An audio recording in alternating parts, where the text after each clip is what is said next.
Good morning Aishwarya.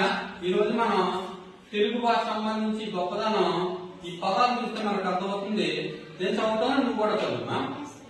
కంచము, చక్కెర, మురళి,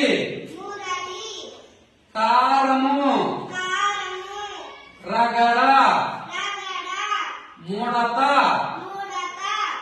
సమత, మజ్జిగ, తగము, సమత, మరల, తలపు, ధనము,